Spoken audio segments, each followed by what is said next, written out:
Mga kababayan, huwag nyo nang hanapin ang mga pulis sa presinto sapagkat kami ay nasa inyo ng mga telepono. Dial 911, darating kami sa loob ng 5 minuto. Lilingkod sa bawat Pilipino at magbibigay ng tamang impormasyon para sa tahimik at maayos na Pilipinas. Police News Network, alagad ng batas, tagapagtaguyod ng balitang pulis, sandigan ng mamamayan, patnubay ng katotohanan. Kampo Krame, maghahatid ng pinakahuling kaganapan at nagbabagang balita. Ito ang PNN Police News Network. At ngayon, ang inyong mga tagapagbalita. Magandang araw, bagong Pilipinas. Kami ang inyong alagad ng batas, tagataguyod ng balitang pulis, Patrolman Julius Sam Acad. At ngayong araw, makakasama po natin bilang guest co-host si Seaman First Class Jel Ivory, Manzanades, Philippine Navy. Magandang araw sa iyo, ma'am. Magandang araw din po, sir. Bago po ang lahat, nais ko lang pong magpasalamat sa Philippine National Police sa pagbibigay ng oportunidad na kami po ay inyong makasama dito sa inyong programa. Kami po ay maghahatid sa inyo ng tamang balita, kwento ng pulis at serbisyo para sa mamamayan. At ito ang PNP News Online. Ang pangunahing balita ng Police News Network. Alagad ng batas, tagataguyod ng balitang pulis.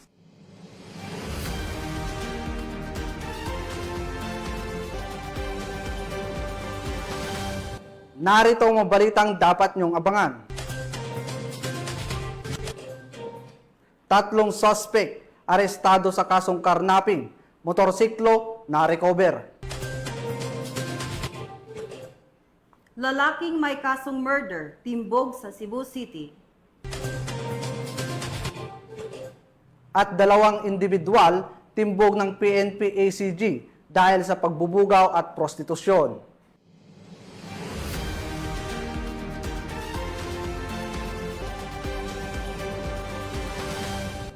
Narito ang mga balitang hatid ng ating PNN correspondents mula sa iba't ibang panig ng bansa.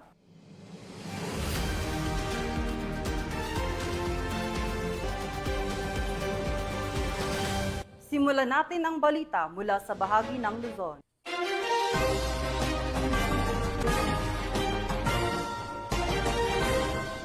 Bagsak sa kamay ng batas ang top 1 most wanted person sa bayan ng Kawayan, Ilocos Sur na naharap sa kasong 3 counts of lascivious conduct. Sa bisa ng warrant of arrest, matagumpay siyang naaresto ng mga operatiba ng Kawayan Municipal Police Station bilang bahagi ng patuloy na kampanya ng PNP laban sa mga lumalabag sa karapatang pantao, lalo na sa kabataan. Police Master Sergeant Marvin J. Romero sa report. Estado ng mga operatiba ng City of San Fernando PNP ang isang most wanted person sa barangay San Agustin, San Fernando, La Union. Kinilala ni Police Lieutenant Colonel Rogelio B. Miedes, hepe ng City of San Fernando Police Station, ang akusado ni Alias Nardo, 49 years old, residente ng barangay Upper Banks, Barangay Puro, San Fernando, La Union. Dakong 3:00 ng hapon ang maresto ang nasabing akusado sa bisa ng warrant of arrest na nilagdan Honorable Robert T. Kawin, Presiding Judge, Regional Trial Court, 1st Judicial Region Branch 29, San Fernando City, La Union, sa kasong paglabag sa prostrated homicide at mayroong rekomendadong piyansang 24,000 pesos. Samantala, nasa kustodiya ng City of San Fernando Police Station ang nasabing akusado para sa tamang dokumentasyon at disposisyon. Ang tagumpay ng operasyon ay bunga ng magandang pagtutulungan ng mamamayan at ng pambansang pulisya para mas lalong mapalakas ang laban sa krimen tungo sa isang mapayapa at ligtas na bagong Pilipinas. Mula dito sa PKG Ilocos Region, ako po ang inyong Police News Network correspondent, Patrolman Dennis Carinal, alagad ng batas, tagataguyod ng balitang pulis.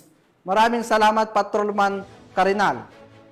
3 suspect ang arestado ng Philippine National Police Highway Patrol Group sa paglabag sa Republic Act 10883 or the new Anti-Carnapping Act of 2016 dahil sa pagnanakaw ng mga ito ng isang motorsiklo sa Barangay Pandakaki, Mexico, Pampanga. Samantala, matagumpay namang na-recover ng HPG ang nasabing motorsiklo. Patrolman Mark Roland Feliciano sa balita. Isang aksyon ng HPG Pampanga kasama ang mga kapulisan ng Hermosa Municipal Police Station ay nahuli ang 3 sospek sa pagnanakaw ng motorsiklo nitong Miyerkules, 9 ng Hulyo ng taong kasalukuyan sa Barangay Pandakaki, Mexico, Pampanga. Kinilala ang mga sospek na si alias Renren, 16 na taong gulang, si Jenjen, 15 taong gulang na parehas na taga Pampanga, at si Hart na 15 taong gulang na taga Tarlac. Ang pagkakaaresto sa mga sospek ay mula sa reklamo ng biktima na ayon dito nakapark lamang ang kanyang motorsiklo sa labas ng kanilang bahay. Agad namang itong inaksyonan at nirespondehan ng HPG. Noong Hulyo 2025, naganap na alas 3:30 ng madaling araw, ay nagkaroon ng follow-up operation sa may National Housing Authority sa Barangay Pandakaki, Mexico, Pampanga, na nagresulta sa pagka-aresto ng 3 tao, 1 babae, 2 lalaki, at ang pag-recover ng isang Suzuki Raider na kulay asul. Ang nasabing operasyon ay bunsod ng isang reported na motor knocking incident sa Barangay Mampog, Hermosa, Bataan noong 9 ng Hulyo taong 2025 sa ganap na alas 11:30 ng gabi. Binasahan nga ang mga sospek ng kanilang karapatan sa salitang kanilang nauunawaan at ngayon ay nasa kustodiya ng Provincial Highway Patrol Team Pampanga para sa dokumentasyon at tamang disposisyon habang inihahanda ang kasong naaangkop sa mga ito. Samantala ang nasabing motorsiklo ay sasailalim sa macro etching examination at magsisilbing ebidensya laban sa mga sospek. Ito na lang ang paalala ng HPG sa ating mga kababayan. Isa naman pong paalala sa ating mga kababayan na sana tayo ay maging maingat sa pagparada ng ating mga sasakyan. Isa rin pong paalala sa ating mga kababayan na kung tayo ay bibili ng mga segundamanong sasakyan, pumunta sa pinakamalapit na hintilan ng Highway Patrol Group upang masiguro natin na ating bibiling segundamanong sasakyan at papel ay nasa maayos na sasakyan. Isang magandang umaga po at God bless us all. Sa anumang katanungan, reklamo o impormasyon, ang himpilan ng HPG mula Luzon, Visayas at Mindanao ay palaging bukas upang kayo'y tulungan. Kami ang Guardian of the Highways, ang kakampi nyo sa kalsada na patuloy na magbibigay ng serbisyong HPG. Dahil dito sa ating bagong Pilipinas, ang gusto ng pulis, ligtas ka. At sa iba pang balitang serbisyong HPG, tumutok lamang sa aming YouTube channel at Facebook page na Police News Network. Mula sa tanggapan ng kakampi nyo sa kalsada at sa pamumuno ng aming buting direktor, Police Brigadier General Eliazar P. Mata. Ako po ang inyong PNN correspondent, Patrolman Mark Roland Feliciano para sa Police News Network. Alagad ng batas, tagataguyod ng balitang pulis. Maraming salamat, Patrolman Feliciano. Walang takas ang isang high-value drug suspect matapos siyang madakip sa ikinasang buy-bust operation ng mga otoridad sa San Fernando, Pampanga. Ang report mula kay Patrolwoman Lexin Reyes Sawiran. Ang isang high-value drug suspect sa matagumpay na buy-bust operation ng Special Drug Enforcement Unit ng San Fernando City Police Station sa Barangay Kalulot, City of San Fernando, Pampanga. Ang nasabing operasyon ay pinangunahan ni Police Lieutenant Colonel Aris Gonzales, hepe ng naturang istasyon, sa ilalim ng pamumuno ni Police Colonel Eugene M. Marcelo, Provincial Director ng Pampanga PPO. Kinilala ang suspect na si alias Chov, 23 anyos na lalaki, walang trabaho at residente ng New Barrio Kalulot bilang pangunahing target ng operasyon na isinagawa sa pakikipagtulungan ng Philippine Drug Enforcement Agency ng Regional Office 3. Nasamsam mula sa suspect ang tinatayang 60 gramo ng hinihinalang shabu na may halagang humigit kumulang 408,000 pesos batay sa standard drug price. Kasalukuyang nasa kustodi ng San Fernando City Police Station ang suspect at mga nakumpiskang ebidensya habang inihahanda ang kasong paglabag sa Republic Act 9165 o ang Comprehensive Dangerous Drugs Act of 2002. Ito ay bahagi ng pinaigting na kampanya kontra ilegal na droga sa ilalim ng direktiba ni Police Brigadier General Ponce Rogelio I. Peñones Jr., Regional Director ng Police Regional Office 3. Patuloy ang kapulisan ng Gitnang Luzon sa masusing pagbabantay at aksyon upang mapanatili ang kapayapaan at kaligtasan sa lungsod at sa buong rehiyon. Mula dito sa Gitnang Luzon, ako ang inyong PNN correspondent, Patrolwoman Lexin Reyes A. Sawiran, alagad ng batas, tagataguyod ng balitang pulis. Maraming salamat, Patrolwoman Sawiran. Umiikot hindi lamang gulong, kundi pati na ang diwa ng pagkakaisa habang matagumpay na isinagawa ng Ifugao Police Provincial Office ang isang makulay na fun bike activity bilang bahagi ng pagdiriwang ng ika-30 na Police Community Relations Month at pagpapatibay ng suporta ng PNP Wellness Program. Yan ang balitang hatid ni Patrolwoman Charlene Rose Gumangan. Ay na idinayos ng Ifugao Police Provincial Office ang isang makabuluhang fun bike bilang bahagi ng pagdiriwang sa ika-30 Police Community Relation Month at bilang suporta sa PNP Wellness Program nito lamang Hulyo 2025. Ang naturang aktibidad ay pinangunahan ni Police Colonel Jeremias G. Oyawon, Provincial Director ng Ifugao Police Provincial Office, katuwang ang mga kalahok mula Ifugao State University, Ifugao Mountain Bikers, Batang Lagawe Cycle Team, at mga miyembro ng lokal na komunidad. Nagsimula ang rota sa Ifugao Police Provincial Office Ground pababa sa Ibulaw Bridge, papunta sa Barangay Hukab, Kiangan, at tumawid pabalik sa IPPO sa pamamagitan ng Barangay Kaba, Lagawi Road. Kinilala ng Ifugao Police Provincial Office at nagbigay ng mga token ang tatlong nangunang kalahok sa civilian category na sina Ginang Christine Henry T. Mission, BJ D. Boboban, at Pablito J. Tindungan Jr. Kinilala din ang tatlong nagwagi sa uniform category na sina Police Major Rodolfo T. Fatug, Police Executive Master Sergeant Marlon D. Abuan, at si Police Major Miles S. Forayang.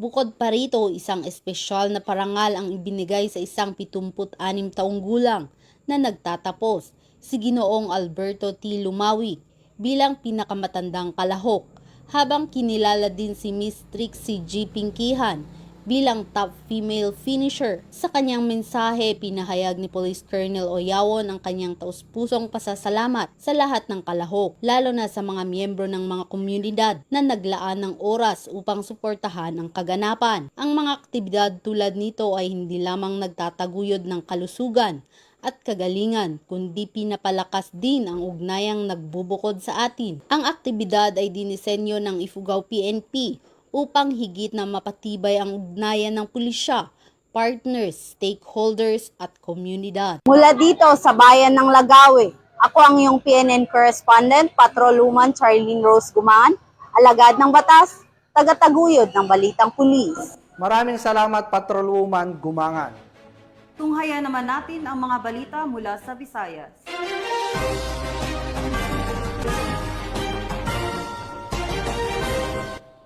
Sa bisa ng warrant of arrest, nasa kote ng Cebu City Police ang isang lalaking naharap sa kasong murder at ngayon ay bumagsak sa rehas ng kulungan.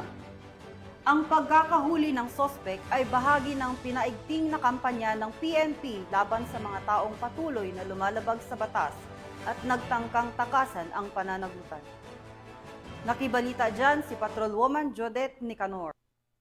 Mas rehas ang lalaking may kasong murder matapos maaresto ng kapulisan ng Cebu City sa Mahayahay 2 Barangay Pasel, Cebu City nito lamang nakaraan. Kinilala ni Police Lieutenant Colonel Gerald Jake Manguera, Chief ng City Intelligence Unit ng Cebu City Police Office, ang suspect na si Rafi, 39 anyos na residente ng nabanggit na lugar. Bandang 1:20 ng hapon ng tuluyang mapa sa kamay ng mga otoridad ang suspect sa bisa ng warrant of arrest para sa kasong murder na inisyo ni Presiding Judge Honorable Hilbert Moises ng Regional Trial Court Branch 18 Cebu City na walang rekomendadong piyansa. Kasalukuyang nasa kustodiya ng CIO-CCPO ang suspect para sa dokumentasyon at tamang disposisyon. Maayong adlaw sa tanan, kapulisan sa City Intelligence Unit, Cebu City Police Office, gipanguluhan sa moang City Director, Police Colonel Enrico E. Figueroa, malampuson nga na-serve ang warrant sa usa ka suspect sa kasong murder. Gipasaka sa RTC Branch 18, adlaw Disyembre 28, 2018. Sunod sa pag-agak sa moang City Director, akong giahag ang ato ang kadakbayan. Akong aduna mo'y warrant or na mo'y kailang na warrant, mahimo nga mo dangop kamo sa pinakaduol nga police station. Mayong adlaw sa tanan, daghang salamat. Patunay lamang na ang kapulisan ng Cebu City ay patuloy sa pagpapatupad ng kanilang sinumpaang tungkulin kontra kriminalidad upang magkaroon ng maunlad na bansa para sa sambayan ng Pilipino tungo sa isang bagong Pilipinas.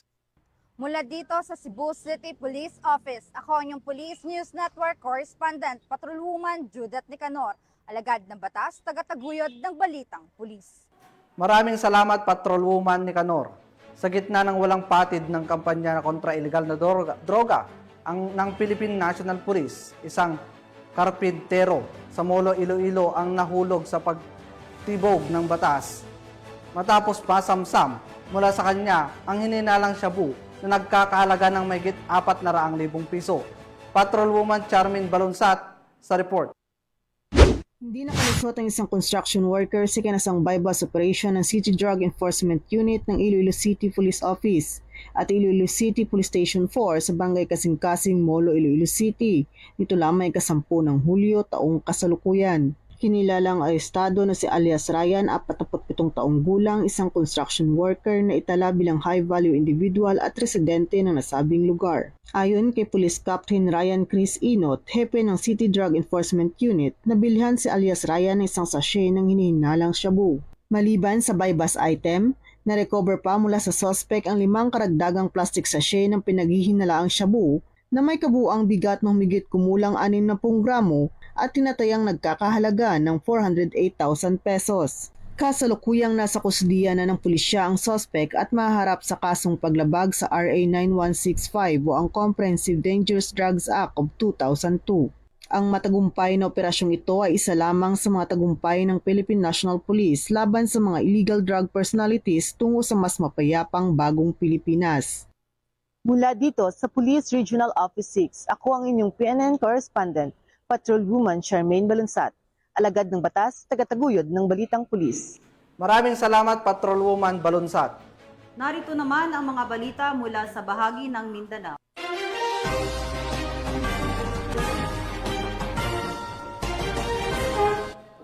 Isang hininalang drug den ang tuluyang nabuwag sa bisa ng sinagawang anti-illegal drugs operation ng mga otoridad sa Misamis Oriental. Sa naturang operasyon, 3 individual ang naaresto na hinihinalang sangkot sa pagpapatakbo ng illegal na aktibidad. Nakatutok dyan si Patrolwoman Riza Sahonia.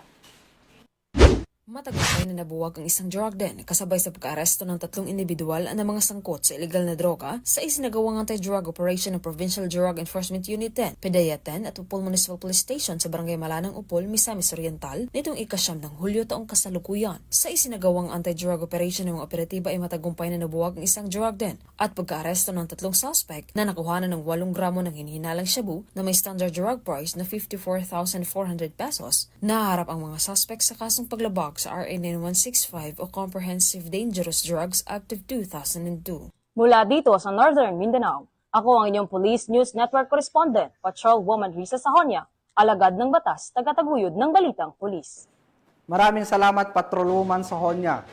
Hindi umubra ang online modus ng 2 individual na sangkot umano sa pambubugaw at prostitusyon matapos silang arestuhin ng Regional Anti-Cybercrime Unit, Bangsamoro Autonomous Region sa isang kinasang entrapment operation. Magbabalita dyan si Patrolwoman Mary Grace Artizuela. Arestado ang 2 individual na sangkot sa pambubugaw ng mga Cababato City Police Office, ang isang entrapment operation sa poblasyon sa Cotabato City na nagresulta sa pagkakahuli kina alias Sean at alias Pia. Si alias Sean ay nahaharap sa kasong paglabag sa Article 341 o White Slave Trade ng Revised Penal Code, habang si alias Pia naman ay sinampahan ng kasong paglabag sa Article 202 o Prostitution na may kaugnayan sa Republic Act 10175. Kasalukuyang nasa kustodiya ng RACOBAR ang mga suspect para sa kukulang dokumentasyon at agarang pagsasampan ng kaso. Pinapaalalahanan namin ng publiko na ang pagbubugaw para maipagtali kay isang anyo ng human trafficking. Ito ay isang mabigat na krimen na may kaukulang parusa sa ating saligang batas. agad itong i-report sa mga otoridad upang matulungan ang mga biktima at mapanagot ng mga lumalabag sa batas. Mula dito sa Campo Crame, ako ang inyong PNN correspondent, Patrolwoman Mary Grace Artizuela, nagbabalita para sa Police News Network, alagad ng batas, tagataguyod ng balitang pulis. Maraming salamat, Patrolwoman Artizuela. Hindi nakalusot sa masusing pagbabantay ng kapulisan ang isang lalaking drug suspect matapos mahulihan ng hinihinalang shabu sa isinagawang checkpoint operation sa Banuan, Davao City. Nakibalita dyan si Patrolwoman Bernamen Lapos. Arestado ang isang lalaki matapos mahulihan ng hinihinalang shabu sa isinagawang checkpoint sa Barangay Lasang, Bunawan District, Davao City nitong Hulyo 10 taong kasalukuyan bandang alas 9 ng umaga. Kinilala ni Police Major Janos Macliing, Acting Station Commander ng Bunawan Police Station, ang suspect na si alias Yusuf, 29 anyos, isang karpentero na residente sa Puro 14, Dilox, Tibungco, Davao City. Ayon pa kay Police Major Macliing, habang isinasagawa ang checkpoint ng mga tauhan ng Bunawan Police Station, nakuha mula sa suspect ang isang sachet na pinaghihinala ang shabu na nagkakahalaga ng 14,416 pesos. Samantala, ang suspect ay kasalukuyang nasa kustodiya na ng nasabing istasyon at maharap sa kasong paglabag sa RA 9165 o ang Comprehensive Dangerous Drugs Act of 2002. Ang Police Regional Office 11 ay nananatiling matatag sa kanilang mandato na labanan ang lahat ng uri ng iligal na aktibidad sa layuning mapanatili ang katahimikan at kaayusan sa buong rehiyon. Mula dito sa Rehiyon 11, ako ang inyong PNN correspondent, Patrolwoman Bernamen Lapos, alagad ng batas, tagataguyod ng balitang pulis. Maraming salamat, Patrolwoman Lapus. Nagwakas na sa pagtatago ang isang lalaki na kabilang sa talaan ng top 7 most wanted person matapos itong maaresto ng mga otoridad sa General Santos City kaugnay ng kasong act of lasciviousness. Patrolwoman Jovelyn Dodoso sa balita. Ang top 7 most wanted person city level sa kasong acts of lasciviousness ng General Santos City PNP sa Purok 7, Barangay Batumilong, General Santos City. Kinilala ang suspect na si alias Tonyo, 19 anyos, walang asawa at residente sa nasabing lugar. Naging matagumpay ang operasyon dahil sa pinagsanib na puwersa ng Police Station 8 General Santos City, katuwang ang iba't ibang personahe ng Police Regional Office 12. Bandang 1:30 ng hapon, naaresto ang suspect sa bisa ng warrant of arrest sa kasong acts of lasciviousness sa ilalim ng Republic Act 7610 na may inirekomendang piyansa na may halagang 180,000 pesos. Patuloy ang Police Regional Office 12 PNP sa mas pinaigting na kampanya kontra kriminalidad. Hinihikayat ang publiko na makipagtulungan sa mga otoridad upang masigurong ligtas at maayos ang pamayanan alinsunod sa adhikain ng bagong Pilipinas. Mula dito sa General Santos City, ako ang inyong Police News Network correspondent, Patrolwoman Jovelyn Dodoso, alagad ng batas, tagataguyod ng balitang pulis. Maraming salamat, Patrolwoman Dodoso. At para sa ating huling balita, isang araw ng pananampalataya, serbisyong may malasakit at advokasya para sa kalusugan ang sabay-sabay na isinabuhay sa Zamboanga City sa pamamagitan ng 3 makabuluhang seremonya na pinangunahan ni Police Brigadier General Ruel Rodolfo, Regional Director ng Police Regional Office 9. Tinutukan niya ni Patrolwoman Joanna Marie Soriano. On my cue, at the count of 3, please drop the time capsule. 1, 2, 3. Isinagawa ngayong araw sa Camp Brigadier General Eduardo Batalla, Zamboanga City ang isang makabuluhang programa na kinabibilangan ng groundbreaking ceremony para sa itatayong Imam Office and Wellness Center, ang duwa para sa newly renovated mosque at ang blessing ceremony ng newly renovated multipurpose function hall. Ang selebrasyong ito ay pinangunahan ni Police Brigadier General Ruel Rodolfo, katuwang si Haji Sadiq Sali at ang mga halal na leader ng komunidad. Ang itinatayong Imam Office and Wellness Center ay layong magsilbing sentro para sa gabay espiritual at kalusugan ng mga kapatid nating Muslim sa loob ng kampo, isang hakbang patungo sa mas holistikong paglingap sa kapakanan ng bawat isa. Para sa bagong renobang boske, mataimtim na panalangin ang isinagawa upang humingi ng gabay at biyaya para sa mas pinatibay na pananampalataya at pagkakaisa.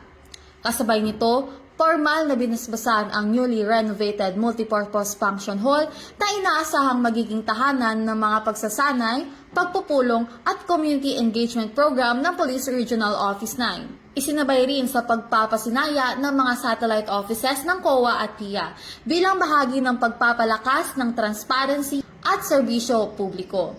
Ang buong aktibidad ay sumasalungi sa tunay na diwa ng pagkakaisa ng kapulisan at komunidad, isang sama-samang paglalakbay tungo sa kapayapaan, kabutihan at kaunlaran.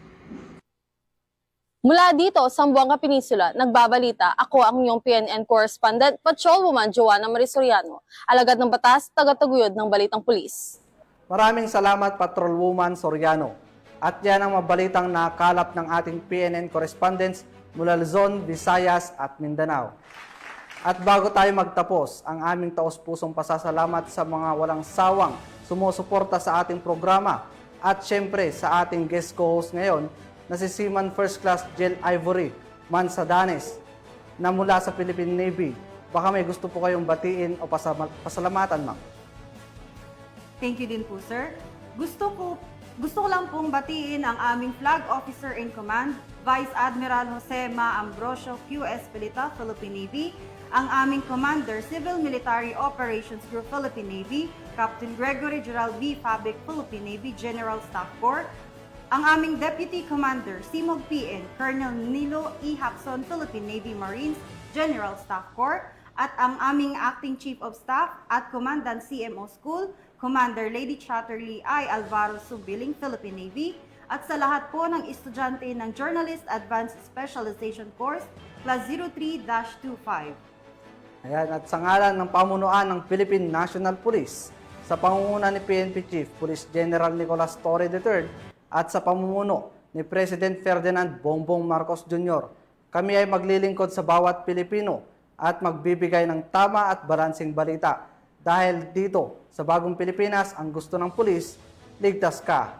At kami po ay muling nagpapaalala na huwag nyo nang hanapin ang mga pulis sa presinto sapagkat kami ay nasa inyo ng telepono.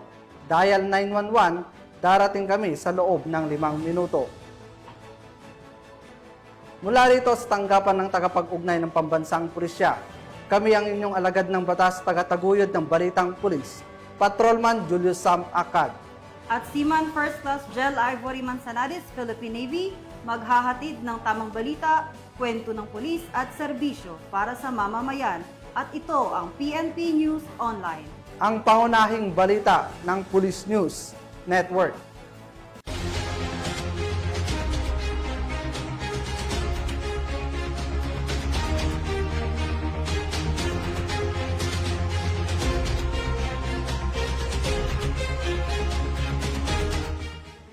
Police News Network, alagad ng batas, tagapagtaguyod ng balitang pulis.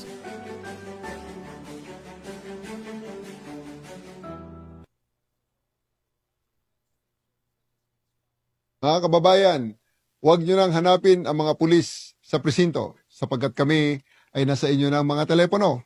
Dial 911, darating kami sa loob ng 5 minuto.